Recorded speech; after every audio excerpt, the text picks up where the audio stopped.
Unit number 5 ಹೋಗ್ತಾ ಇದ್ದೀವಿ, index numbers. So index numbers ಬಗ್ಗೆ ಥಿಯರಾಟಿಕಲ್ ಆಸ್ಪೆಕ್ಟ್ಸು ಏನೇ ಇರಲಿ, ನಾನು ಕಾಲೇಜ್ ರಿಓಪನ್ ಆದಮೇಲೆ ನಿಮ್ಗೆ ಹೇಳ್ತೀನಿ. ಒಂದು ಬೇಸಿಕ್ 1 or 2 ಪಾಯಿಂಟ್ಸ್ ಇದ್ರ ಬಗ್ಗೆ ಹೇಳ್ತೀನಿ. ಈ ಇಂಡೆಕ್ಸ್ ನಂಬರ್ಸಲ್ಲಿ ನಾವು ಪ್ರೈಸು ಮತ್ತು ಕ್ವಾಂಟಿಟಿ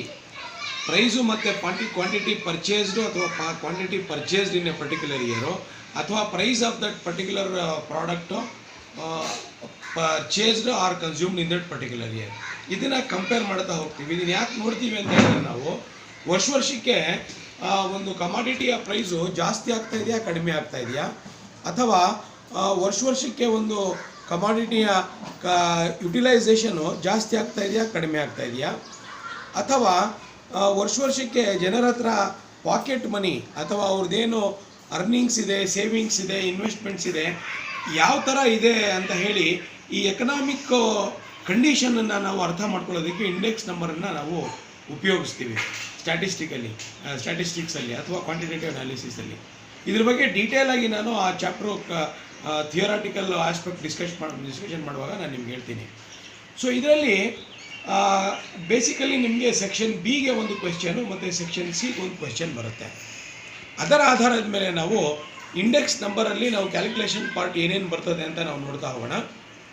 ಇದರಲ್ಲಿ ಬೇಸಿಕಲಿ 2 ದೊಡ್ಡ ಮೆಥಡ್ಸ್ ಇದ್ದಾವೆ computation of index numbers.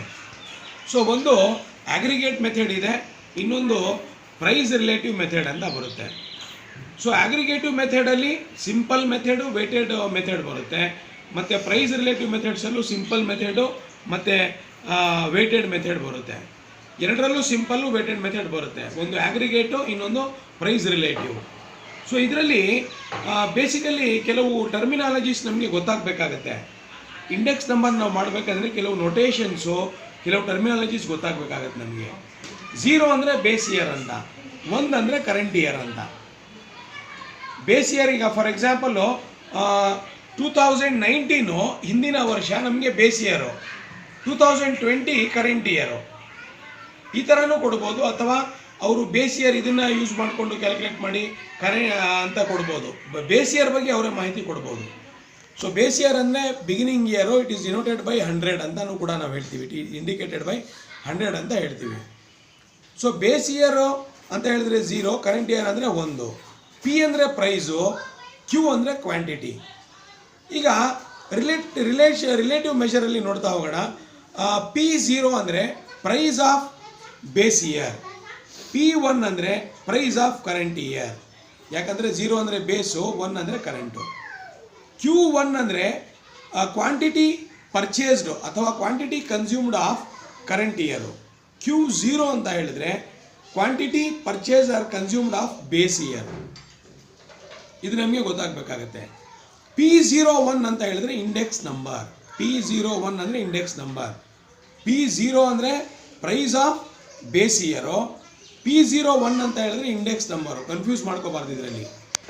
So ಇದರಲ್ಲಿ ಪ್ರೈಸಸ್ ಆಫ್ ಶುಗರ್ ಆಗಿರ್ಬೋದು, ಪ್ರೈಸಸ್ ಆಫ್ ಮಿಲ್ಕ್ ಆಗಿರ್ಬೋದು, ಪ್ರೈಸಸ್ ಆಫ್ ರೈಸ್ ಆಗಿರ್ಬೋದು, LPG ಸಿಲಿಂಡರ್ ಆಗಿರ್ಬೋದು, ವೆಜಿಟೇಬಲ್ಸ್ ಆಗಿರ್ಬೋದು, ನಾನ್ ವೆಜಿಟೇಬಲ್ಸ್ ಆಗಿರ್ಬೋದು, ವರ್ಷಕ್ಕೆ ಅದರ ಬೆಲೆಗಳು ಯಾವ ಥರ ಬದಲಾವಣೆ ಆಗ್ತಾ ಇರ್ತವೆ. ಆಮೇಲೆ ವರ್ಷಕ್ಕೆ ಬದಲಾವಣೆ ಅದಾಗ್ತಾ ಇದ್ದರೆ ಆಮೇಲೆ ಅದರ ಎಫೆಕ್ಟು ಜನರ ಸೇವಿಂಗ್ಸ್ ಮೇಲೆ ಯಾವ ಥರ ಬೀಳುತ್ತೆ, ಮತ್ತು ಇದಕ್ಕೆ ಸಂಬಂಧಪಟ್ಟಿದ್ದು ಪಾಲಿಸಿ ಮೇಕಿಂಗು ಗೌರ್ಮೆಂಟ್ನವರು ಯಾವ ಥರ ಮಾಡಬೇಕು ಅನ್ನೋದ್ರ ಬಗ್ಗೆ ಇದರಲ್ಲಿ ನಾವು ಕಲ್ತಾದ ಮೇಲೆ ಮಾಹಿತಿನ ಕೊಡ್ಬೋದಾಗುತ್ತೆ. ಈಗ ಒಂದು ವರ್ಷಕ್ಕೆ ರೈಸು 1200 ರೂಪಾಯಿ ಇರುತ್ತೆ, 25 kg ರೈಸು ಬ್ಯಾಗು. ಇನ್ನೊಂದು ವರ್ಷಕ್ಕೆ 1350 ಆಗಿಬಿಡುತ್ತೆ, ಇನ್ನೊಂದು ವರ್ಷಕ್ಕೆ 1400 ಆಗ್ಬಿಡ್ಬೋದು. ಅದೇ ರೀತಿ ಮಿಲ್ಕು 14 ರೂಪಾಯಿ ಇದ್ದಿದ್ದು 16 ಆಗಿರ್ಬೋದು, 16 ಇದ್ದಿದ್ದು 18 ಆಗಿರ್ಬೋದು, 18 ಇದ್ದಿದ್ದು 20 ಆಗಿರ್ಬೋದು ಹಾಫ್ ಲೀಟರಿಗೆ. ಸೊ ಅದೇ ರೀತಿ ವೆಜಿಟೇಬಲ್ಸು 1 kg ಆನಿಯನು ಒಂದು ವರ್ಷ 10 ರೂಪಾಯಿ ಆಗಿರ್ಬೋದು, ಇನ್ನೊಂದು ವರ್ಷ 20 ಆಗಿರ್ಬೋದು, ಇನ್ನೊಂದು ವರ್ಷ 50 ಆಗಿರ್ಬೋದು. ಈ ಬದಲಾವಣೆ ಯಾವ ಥರ ಆಗುತ್ತೆ ಪ್ರೈಸಲ್ಲಿ, ಕ್ವಾಂಟಿಟಿ ಪರ್ಚೇಸಲ್ಲಿ, ಕನ್ಸ್ಯೂಮಲ್ಲಿ ಏನು ಬದಲಾವಣೆ ಆಗ್ಬೋದು. ಮತ್ತು ಇವೆಲ್ಲರ ಬದಲಾವಣೆಗೆ ಇಂಪಾರ್ಟೆಂಟ್ ಏನಂದರೆ ಜನರ ಹತ್ರ ಸೇವಿಂಗ್ಸ್ ಇದೆಯಾ, ಅವ್ರ ಹತ್ರ ದುಡ್ಡು ಇದೆಯಾ, ಪರ್ಚೇಸಿಂಗ್ ಪವರ್ ಇದೆಯಾ ಅನ್ನೋದು ಕೂಡ ನಾವು ಇದರಿಂದ ನಾವು ಅಸರ್ಟೈನ್ ಮಾಡ್ಬೋದು. ಸೊ ಹಾಗಾದರೆ ಬನ್ನಿ ಇದರಲ್ಲಿ ಯಾವ ಮೆಥಡ್ಸ್ ಇದೆ ಮತ್ತು ಇದನ್ನು ಕ್ಯಾಲ್ಕುಲೇಷನ್ ಮಾಡೋದು ಹೇಗೆ ಅಂತ 1 by 1 ಹೋಗೋಣ. 6 ಮಾರ್ಕ್ಸಿಗೆ ಯಾವ್ದು ಬರುತ್ತೆ, 14 ಮಾರ್ಕ್ಸ್ಗೆ ಯಾವ್ದು ಬರುತ್ತೆ ಅಂತ ನಾನು ನಿಮ್ಗೆ ಆವಾಗ ಹೇಳ್ತಾ ಇರ್ತೀನಿ. Let us come and see this. Unit number 5, index numbers. Methods of computation of index numbers. ಇದರಲ್ಲಿ ಎರಡು ಬೇಸಿಕ್ ಮೆಥಡ್ಸ್ ಇದೆ. ಒಂದು ಅಗ್ರಿಗೇಟಿವ್ ಮೆಥಡ್, ಇನ್ನೊಂದು average of price relative method. So ಇದು ಫಸ್ಟ್ ಅಗ್ರಿಗೇಟಿವ್ ಮೆಥಡಲ್ಲಿ ಎರಡು ಮತ್ತೆ ಸಬ್ ಡಿವಿಷನ್ ಆಗಿದೆ. ಎ ಬಂದು ಸಿಂಪಲ್ ಅಗ್ರಿಗೇಟಿವ್ ಮೆಥಡ್, ಬಿ ಬಂದು ವೇಟೆಡ್ ಅಗ್ರಿಗೇಟಿವ್ ಮೆಥಡ್. ಇಲ್ಲಿ ವೇಟ್ಸ್ ಅಂತ ಇದೆಯಲ್ಲ, ಸೊ ಸಿಂಪಲ್ಲು ವೇಟ್ಸು, ಇದರಲ್ಲೂ ಅಷ್ಟೇ ಸಿಂಪಲ್ಲು ವೇಟ್ಸು. ಇದಕ್ಕೂ ಹಿಂಗೆ ಹೇಳ್ಬೇಕು ನಾವು, simple average of price relative method ಮತ್ತು weighted average of price relative method. ಇವೆಲ್ಲದರಲ್ಲೂ ನಾವು ಒಂದೊಂದು ಲೆಕ್ಕ ಮಾಡಬೇಕಾಗತ್ತೆ, ಪ್ರಾಬ್ಲಮ್ಸ್ನ ಮಾಡಬೇಕಾಗತ್ತೆ. ಸೊ ಇದರಲ್ಲಿ ಟರ್ಮಿನಾಲಜೀಸ್ ಏನು ಬರ್ತದೆ ಅಂತ ನಾನು ನಿಮ್ಗೆ ಹೇಳಿದೆ. P1 ಅಂದರೆ ನೀವು ನೋಡಿ ಇಲ್ಲಿ P1 ಅಂತ ಹೇಳಿದರೆ price of current year, P0 ಅಂದರೆ price of base year, Q1 ಅಂದರೆ quantity of current year, Q0 ಅಂದರೆ quantity of base year, W ಅಂತ ಹೇಳಿದರೆ weight assigned to an item with reference to its significance or importance. ಇದು ನಮ್ಗೆ ಎಲ್ಲಿ ಬೇಕಾಗ್ತದೆ ಅಂದರೆ ಇಲ್ಲಿ ವೇಟ್ಸ್ ಅಂತ ಇದೆಯಲ್ಲ ಎರಡು ಕಡೆನೂ, weighted aggregative, weighted price relative method, ಅದಕ್ಕೆ ಬೇಕಾಗುತ್ತೆ W. ಸೊ ಹಾಗಾದರೆ ಬೇಸ್ ಇಯರ್ಗೆ ನಾವು ಇಂಡಿಕೇಟ್ ಹೇಗೆ ಮಾಡ್ತೀವಿ, 100 ಅಂತ ಇಂಡಿಕೇಟ್ ಮಾಡ್ತೀವಿ ಬೇಸ್ ಇಯರ್ಗೆ. ಸೊ ಇನ್ನೊಂದು ರೀತಿಯಲ್ಲಿ 1 ಅಂದರೆ ಕರೆಂಟ್ ಇಯರು, 0 ಅಂದರೆ ಬೇಸ್ ಇಯರು. ಇದು ಜ್ಞಾಪಕ ಇಟ್ಕೊಳ್ಳಿ.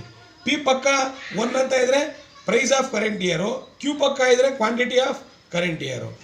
ಇದು 0 P ಪಕ್ಕ ಇದ್ದರೆ ಪ್ರೈಸ್ ಆಫ್ ಬೇಸ್ ಇಯರು, ಆಮೇಲೆ Q ಪಕ್ಕ ಇದ್ದರೆ ಕ್ವಾಂಟಿಟಿ ಆಫ್ ಬೇಸ್ ಇಯರು. ಅದೇ ರೀತಿ ನೀವು ನೋಡ್ತಾ ಹೋದರೆ ನಾವು ಇದು ಬೇಸಿಕ್, ಇದರಲ್ಲಿ ತುಂಬ ಇನ್ನೂ ಬರುತ್ತೆ, ಇದರಲ್ಲಿ ಇನ್ನೂ ವಿ ಬರುತ್ತೆ, ಅದೆಲ್ಲ ಬೇರೆ ಬೇರೆ ಬರುತ್ತೆ ಇದರಲ್ಲಿ. ಸೊ ಹಾಗಾಗಿ ನಾನು ಅಷ್ಟೆಲ್ಲ ನಿಮಗೆ ಬೇಕಾಗಿರೋದಿಲ್ಲ. ನಿಮಗೆ ಇಂಪಾರ್ಟೆಂಟಾಗಿ ಬೇಕಾಗಿರೋದು P ಮತ್ತು Q ಮತ್ತು W. ಇಷ್ಟು ನಮಗೆ ಬೇಕಾಗಿದ್ರೆ ಸಿಂಪಲ್ಲು ವೇಟೆಡು ಎರಡರಲ್ಲೂ ಮಾಡ್ಬೋದು. Let us come to the first one. ಈಗ ಕ್ಯಾಲ್ಕುಲೇಷನ್ ಪಾರ್ಟಿಗೆ ಬರೋಣ. ಫಸ್ಟ್ ಒನ್ ಯಾವುದು, ಅಗ್ರಿಗೇಟಿವ್ ಮೆಥಡಲ್ಲಿ. ಇದರಲ್ಲಿ first one simple aggregative method. ಇಲ್ಲಿ ಫಾರ್ಮುಲಾ ಇದೆ, ನೀವು ಫಸ್ಟ್ ಬರ್ಕೊಳ್ಳಿ. ಮುಂದಿನ ಕ್ಲಾಸಲ್ಲಿ ಇದು ಪ್ರಾಬ್ಲಮ್ನ ನಾವು ಮಾಡೋಣ. ಫಸ್ಟು ಕ್ಲಾಸಿಫಿಕೇಷನಲ್ಲೂ ಅಗ್ರಿಗೇಟಿವ್ ಮೆಥಡ್ಸಲ್ಲಿ ಎ ಸಿಂಪಲ್ ಅಗ್ರಿಗೇಟಿವ್ ಮೆಥಡ್. ಇದರ ಫಾರ್ಮುಲಾ ಏನಂದರೆ P01 ಅಂದರೆ ಇಂಡೆಕ್ಸ್ ನಂಬರ್ ಅಂತ. Index number is equal to sigma P1 divided by sigma P0 into 100.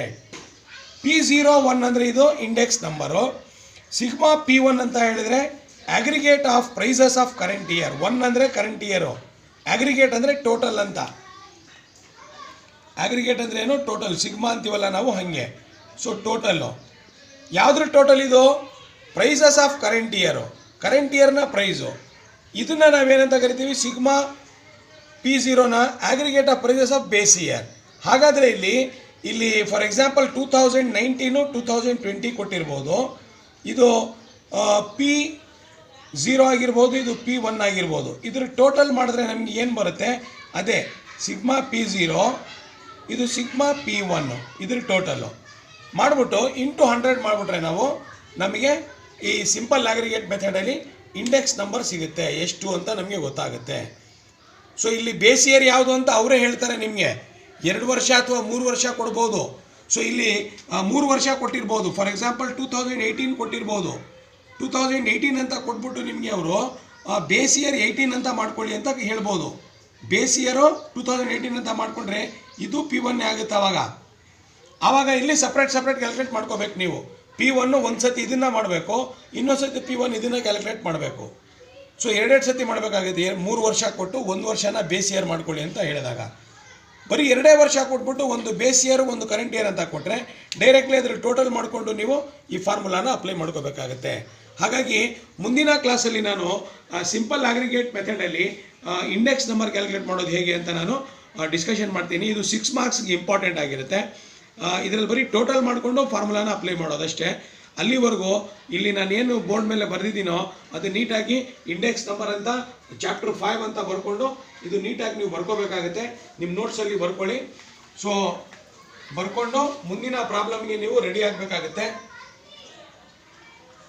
ಮುಂದಿನ ಕ್ಲಾಸಿಗೆ ರೆಡಿಯಾಗಿ ಅಂತ ಹೇಳ್ತಾ stay home, stay safe, take care, ಬಾಯ್.